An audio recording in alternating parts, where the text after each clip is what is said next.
Corruption in America isn't just a headline, it's practically an art form. From bribing judges with fried chicken to building bunkers for imaginary apocalypses, the creativity of US scandals will make your jaw drop and your tax bill cry. Get ready, because these stories aren't just about money and power. They're about how absurd, petty, and downright ridiculous the scramble for both can get. 1. The 2013 Bridgegate fiasco turned the George Washington Bridge into the world's angriest parking lot. All because New Jersey Governor Chris Christie's aides wanted to punish a local mayor who didn't back Christie's campaign. For 4 days, commuters were stuck, horns blaring, kids missing school, and ambulances crawling through traffic, all so someone in a suit could flex their political muscles. Imagine explaining to your boss that you're late because democracy turned into a petty soap opera. Sorry, traffic jam. Why? Oh, just revenge politics. Nothing like weaponized traffic cones to remind you that sometimes high office comes with middle school drama. 2. In the 2000s, contractors billing the Department of Defense figured out the ultimate cheat code. Overcharge for absolutely everything. Need a box of cookies? Sure, just pay more than a full military meal. Want some screwdrivers? That'll be the price of a family vacation. It was like the Pentagon went shopping on a luxury version of Amazon. And here's the kicker. Taxpayers footed the bill, while the contractors toasted marshmallows over burning budgets. Turns out, the real war wasn't overseas. It was fought with expense reports, one absurd invoice at a time. 3. The postal scandal of 1912 was basically Amazon Prime corruption, century-old edition. Postal officials took juicy bribes from private contractors, who in return got to inflate shipping costs. While Americans coughed up extra for their mail, officials lined their pockets and smiled all the way to the bank. You've got to admire the irony. A government agency built on delivering packages ended up delivering fat checks to corrupt insiders. The only thing guaranteed in 2 days back then? That the public was getting fleeced faster than you can say first-class ripoff. 4. The 1980s EPA Superfund, designed to clean up America's toxic waste, became a toxic waste of money instead. Officials handed out contracts to politically connected companies that barely lifted a finger, if they lifted anything at all. One insider joked it should have been called the Superfund Fund. And honestly, for the contractors partying on taxpayer dollars, it probably was. Meanwhile, communities waited for cleanup crews that never arrived. Picture this: poisoned land, empty promises, and a bank account hemorrhaging public money. If environmental justice were a board game, this was the rigged edition. 5. The Enron scandal of the 1990s was like corporate theater on steroids. Executives cooked the books, inflated profits, and turned their stock into a shiny lie, all while pushing employees to gamble their life savings on the company's bright future. Which, spoiler alert, wasn't so bright. When Enron collapsed, investors were left with pocket lint and heartbreak. The company was hailed as an energy giant, but behind the curtain, it was more smoke and mirrors than electricity. If deception were an Olympic sport, Enron would have taken gold, silver, and bronze, and sold fake medals on the side. 6. Huey Long, Louisiana's larger-than-life governor in the 1930s, wasn't shy about dipping into state funds to bankroll his personal political dreams. His slogan, "Every man a king," somehow translated into, "And I'm the king of your tax dollars." Long strutted through the Depression-era South like a one-man show, using public money as his campaign piggy bank. The man had charisma, sure, but his accounting was more fantasy novel than balance sheet. Who knew a populist hero could turn the state budget into his own royal treasury? Apparently, when you wear the crown, the rules are optional. 7. The 1980s billion-dollar bank scandal makes modern crime look like amateur hour. The Bank of Credit and Commerce International, BCCI, wasn't just laundering cash for drug lords, arms dealers, and corrupt politicians. It practically handed them VIP cards. Billions flowed through the system like a rigged Monopoly game, all under the nose of global regulators. By the time authorities shut it down, BCCI had become a criminal empire disguised in a three-piece suit. It's the kind of scandal that proves sometimes the most dangerous criminals don't wear ski masks.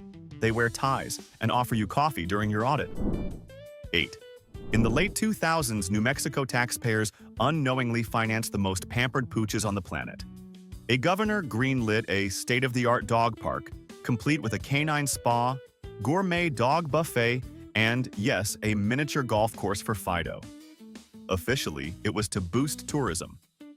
Unofficially, it looked suspiciously like an excuse to spoil his prize-winning poodle on the public dime. Imagine explaining to voters that the budget deficit came with belly rubs and squeaky toys. Apparently, some politicians really do believe in chasing tails, and I'm not talking about legislative reform. 9.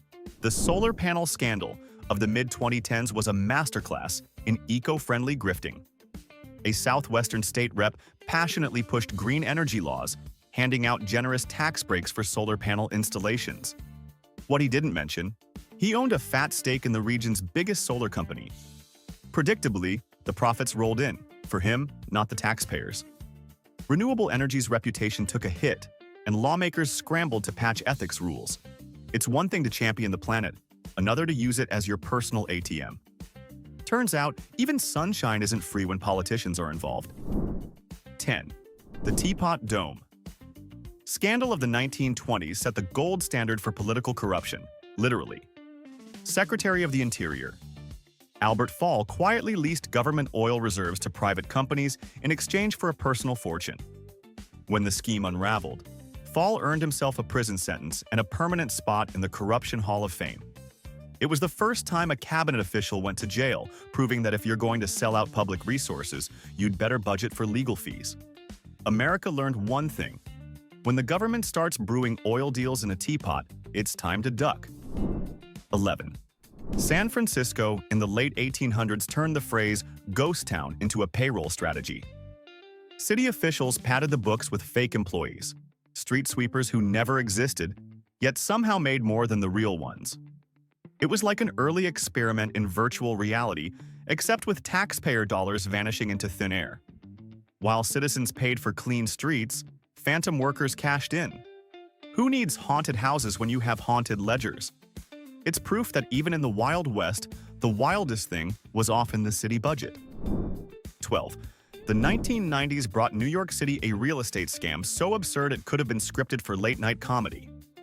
Tax assessors were caught rigging property values for bribes, turning multi-million-dollar mansions into, on paper, charming little shacks. If you've ever wished your tax bill matched your daydream, these guys were already living it. Mansion owners toasted champagne while paying taxes fit for a tool shed, and the public was left holding the bill. Forget Monopoly. This was the ultimate game of hide-and-seek with fairness. 13. The 1939 New York World's Fair wasn't just a celebration of innovation, it was a festival of bribery. Contractors slipped officials cash for juicy deals, and one official got so bold he named his yacht the Misappropriation. Subtlety clearly wasn't in the job description. You almost have to admire the honesty. Why hide your corruption when you can sail it around the harbor? It's one of those rare moments in history when the scandal's punchline literally floated by, waving at everyone. 14. In 1949, Carmine DeSapio, the last boss of New York's Tammany Hall, perfected the art of public graft. He funneled contracts to loyal cronies, including a taxpayer-funded bridge to nowhere that conveniently ended at a private resort.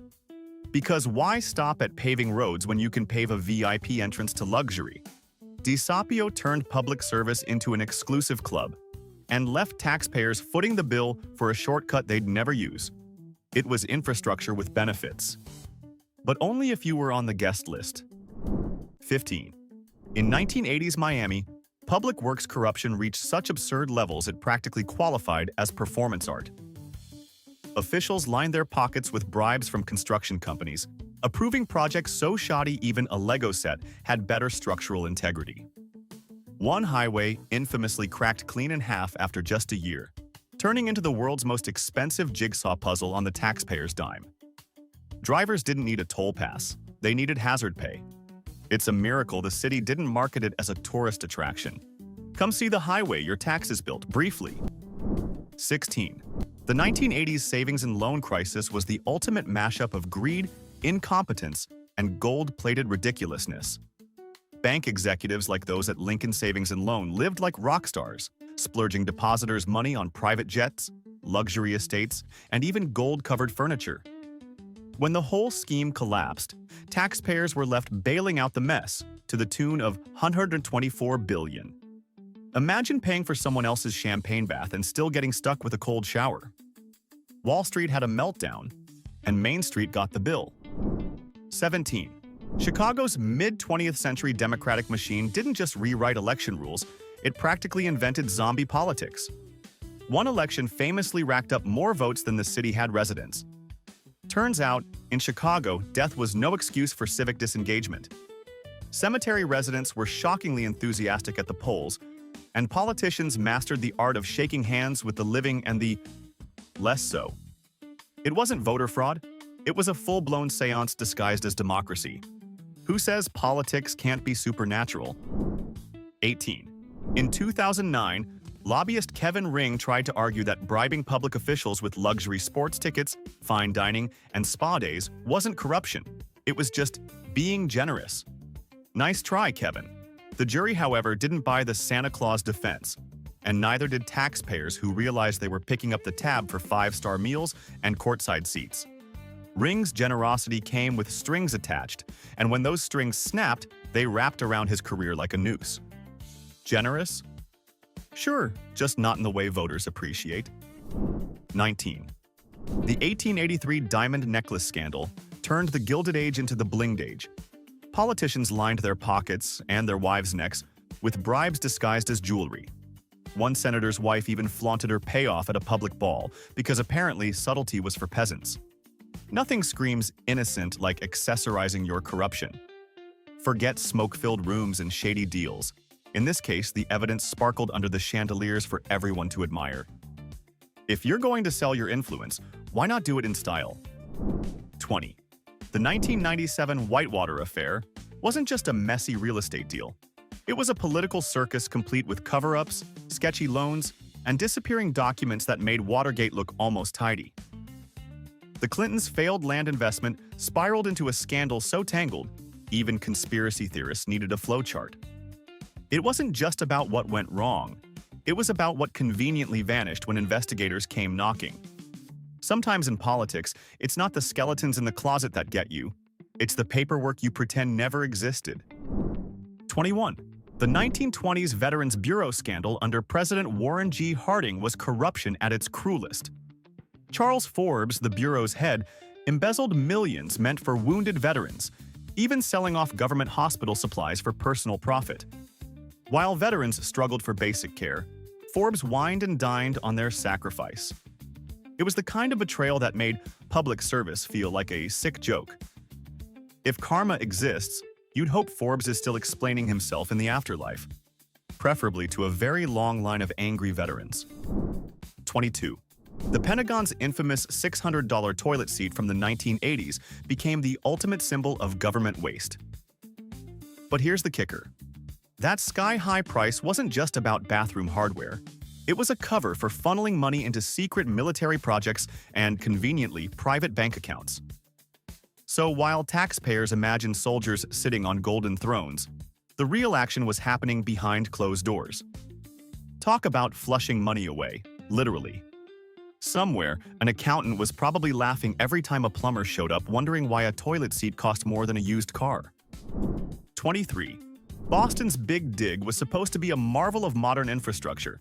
Instead, it turned into a $14 billion monument to corruption and incompetence.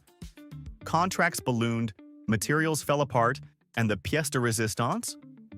A tunnel that leaked like a broken coffee maker the moment it opened.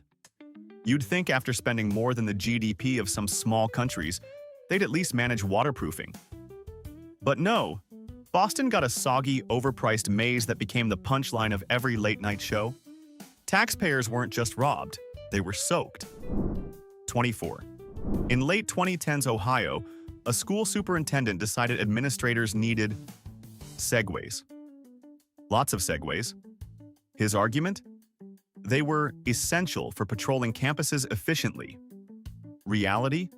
It looked a lot like adult joyriding on the public dime. Before long, the local press dubbed the fiasco Segwaygate, proving once again that scandals can ride in on two wheels. Picture a group of principals zipping around like mall cops while the school budget circled the drain. Turns out, the only thing spinning faster than the segways were the excuses. 25. Somewhere in Nevada, a conspiracy-loving mayor decided the city needed an underground bunker stocked with freeze-dried food, survival gear, and enough tinfoil hats to supply a small army. Officially, it was a disaster preparedness initiative. Unofficially, it looked like his personal doomsday hideout. Ironically, the real disaster came when auditors uncovered the misuse of public funds. Forget asteroids or zombie invasions. The only collapse he faced was his own political career.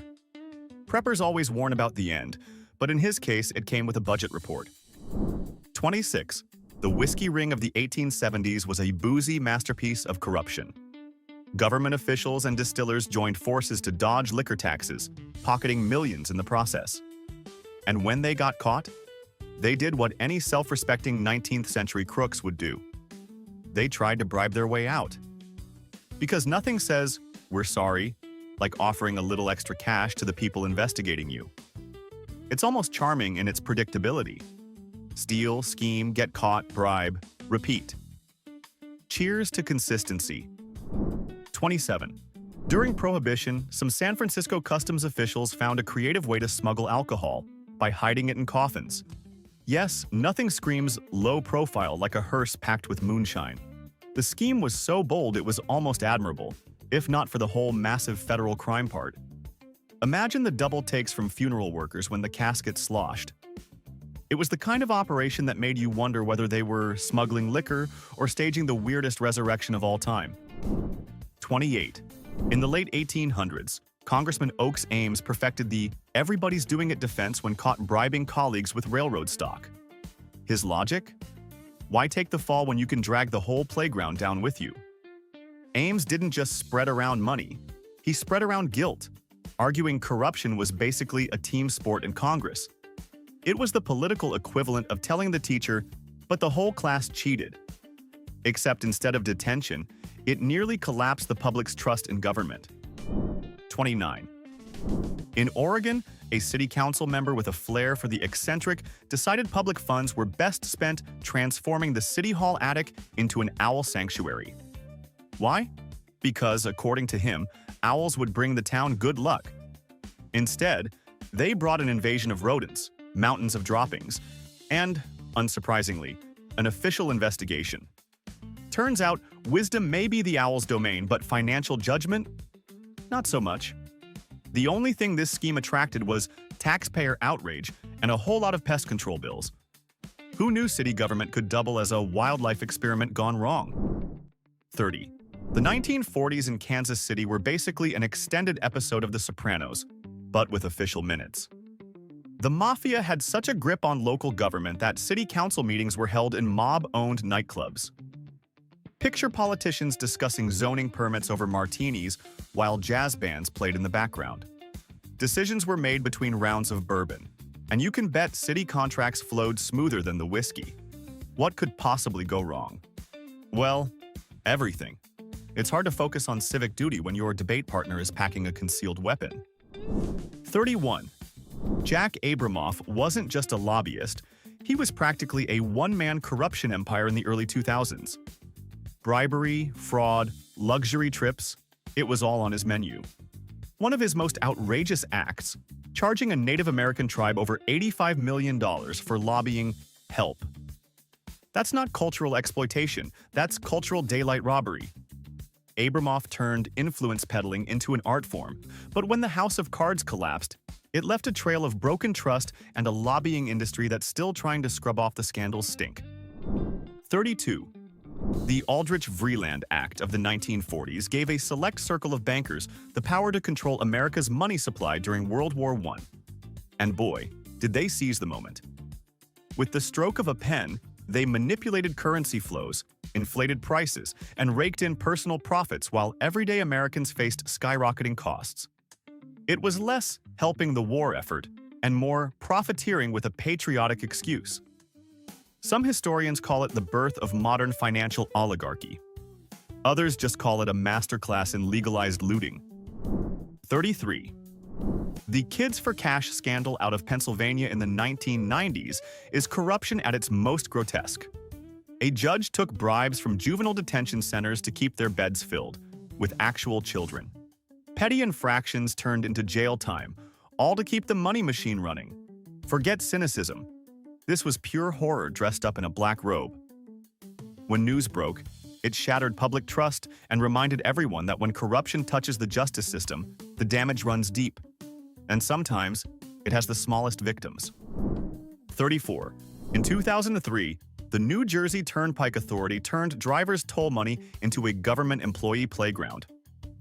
We're talking $5 million blown on catered parties, massages, and other wellness perks that had nothing to do with, running a highway. Imagine grinding through traffic while knowing your toll dollars were funding a bureaucrat's hot stone massage. It's the kind of waste that made commuters grit their teeth. And not just because of the potholes. Apparently, stress relief was for the suits, not the drivers. 35. The 1970s abscam sting by the FBI remains one of the boldest and most entertaining crackdowns on political corruption. Undercover agents posed as rich Arab sheikhs waving fat stacks of bribe money. Several lawmakers eagerly took the bait, and one congressman famously asked, "Does it have to be cash?" Clearly, this guy missed the part where subtlety matters. It was like watching reality TV before reality TV existed. Except instead of roses or immunity idols, the prize was a federal indictment. And no, Venmo wasn't an option yet. 36. In the 1960s, Bobby Baker, Lyndon B. Johnson's right-hand man, wasn't just running errands. He was running a shadow empire. From kickbacks to shady deals, and even a private nightclub exclusively for Washington elites, Baker turned politics into a cocktail-fueled money machine. The scandal was described as a mixture of politics, money, and, well, cocktails, which feels like the most polite way to say total circus. It was less about public service and more about bottle service, where political favors were served shaken, not stirred, and usually with a side of scandal. 37. The 1950s. Great bribery. Scandal of Hollywood gave us more than glamorous movie stars. It delivered a blockbuster-level corruption case. Studio heads, directors, and actors handed out bribes like party favors to secure zoning perks and tax breaks. A little cash to get your soundstage approved? Who's counting, right? It was Tinseltown meets Tammany Hall, where the script read Money Talks, Ethics Walks. You almost have to admire the ambition. Turns out the real drama wasn't always on the screen, but in City Hall. 38. The 1860s Tweed Ring in New York City pulled off corruption so epic it practically deserves its own Broadway show. Led by Boss Tweed, the gang inflated construction costs to outrageous levels, including charging $1,000 per broom for government cleaning. Yep, a broom that, for that price, should sweep up your debts, dust your apartment, and maybe fix your love life. Tweed and his cronies bled taxpayers dry while grinning in public, proving that sometimes the dirtiest thing in City Hall isn't the floor, it's the people in charge. 39. In the 1980s, New Orleans Judge Alan Green rewrote the rules of corruption by trading courtroom decisions for fried chicken. Forget cash in envelopes. Green went for endless drumsticks. Who needs offshore accounts when you have a lifetime supply of crispy bribery? His bribery scheme became so infamous that locals joked you could appeal your case with a family-sized bucket. It's a reminder that sometimes justice isn't just blind. It's licking its fingers between verdicts. 40. California Congressman Randy Duke Cunningham in the 1990s took corruption to peak absurdity by creating an actual bribery menu. Literally, a menu. Need a government contract? That's $500,000. Craving a military deal? That'll run you $2.4 million. At least he was efficient. No guesswork, no haggling, just cold, hard price tags on public trust. Cunningham's scheme made one thing clear. When politicians start offering combo deals on corruption, the only thing taxpayers get is the check. 41. In the early 2020s, a Colorado mayor commissioned a life-size statue of himself, made entirely out of Peeps marshmallows. Yes, those neon sugar blobs usually seen at Easter. He called it pop art, but critics called it what it was: a sticky shrine to his ego. Predictably, the statue didn't last long. It turned into an all-you-can-eat buffet for local ants and a cautionary tale for voters. Nothing says, "My career is melting down," quite like watching your candy effigy collapse under the weight of your own self-importance. 42. Louisiana Governor Edwin Edwards in the 1990s was as colorful as his corruption. He extorted millions from casino owners for operating licenses and famously bragged, "The only way I'll lose an election is if I'm caught in bed with a dead girl or a live boy." Bold words, but ultimately it was the mountain of bribes that brought him down. Edwards' downfall became political legend, reminding everyone that while charm might win votes, it won't save you from a federal indictment, and definitely not from your own mouth. 43. The 1980s savings and loan scandal was like a financial demolition derby, with deregulated banks crashing through billions in taxpayer money. One of the biggest players? Charles Keating, who didn't just wreck his bank, he dragged 5 U.S. senators into the mud with him. These lawmakers, later nicknamed the Keating Five, happily lobbied on his behalf after a little financial encouragement. Turns out, when it comes to political corruption, teamwork really does make the dream work, especially if the dream involves massive fraud and public outrage. 44. The Alaska Bridge to Nowhere scandal in the 2000s became a poster child for government waste. Congress earmarked a jaw-dropping $223 million to build a bridge connecting an island with just 50 residents to the mainland. Unsurprisingly, the public went ballistic, and the project was scrapped, except the money mysteriously vanished. Did it wander into a black hole? Did it retire to a tropical island? No one knows. But one thing's certain. The only thing that reached nowhere was the $223 million, and it did so at record speed. 45. In the 1920s, Al Capone didn't just run Chicago's illegal liquor scene. He practically owned the police department too. At his peak, nearly half of the city's cops were on his payroll, turning law enforcement into a glorified customer loyalty program. Imagine trying to bust the local crime boss while wearing a badge he technically paid for. Crime didn't just pay. It gave you job security and probably a Christmas bonus. For Capone, organized crime wasn't a phrase, it was a business plan. 46. Congressman Dan Rostenkowski's 1990s check-kiting scandal was a masterclass in shamelessness. He used the House bank like his personal piggy bank, cashing checks with no money behind them and brushing it off like a minor oopsie. His defense? He claimed he didn't realize it was illegal. That's like walking out of a bank vault with a sack of cash and telling the cops, "Oh, I thought it was free sample day." Ignorance may be bliss, but in court, it's just a fast track to a guilty verdict. 47. Tammany Hall boss Richard Croker in the early 1900s had a taste for luxury. Not for himself, mind you, but for his horses. Croker spent public funds to build a horse stable so fancy it would make Versailles jealous. His justification? The horses are part of city business. Apparently, municipal horses need chandeliers and velvet curtains to feel productive. It's a good reminder that when politicians say they're investing in infrastructure, you might want to ask if that includes the four-legged kind. 48. Corrupt labor leader George Scalise in the early 1900s took working-class hero to surreal levels by draining union funds to bankroll lavish parties, flashy cars, and, wait for it, a private zoo. Because nothing screams solidarity with the workers like sipping champagne next to your pet tiger. Scalise's spending spree turned union leadership into a bizarre mix of luxury and absurdity, proving once again that some people just can't resist going full cartoon villain when they get near a pile of cash.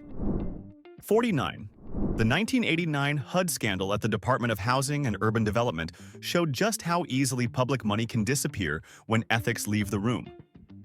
Officials handed out lucrative housing contracts to developers who offered the biggest bribes, diverting millions meant for low-income families straight into the pockets of lobbyists and cronies. Affordable housing? Forget it. Yachts, luxury vacations, and private jets took priority. Apparently, when the American dream is up for sale, the highest bidder doesn't always care about building homes. So, which scandal blew your mind the most? The Peeps Mayor? The $1,000 broom? Or maybe you've got your own favorite tale of American absurdity? Drop it in the comments. And don't hold back, we want the juiciest takes. Smash that like button if you enjoyed watching people trip over their own greed, and hit subscribe. Because trust me, this country isn't running out of ridiculousness anytime soon. You do not want to miss what's coming next.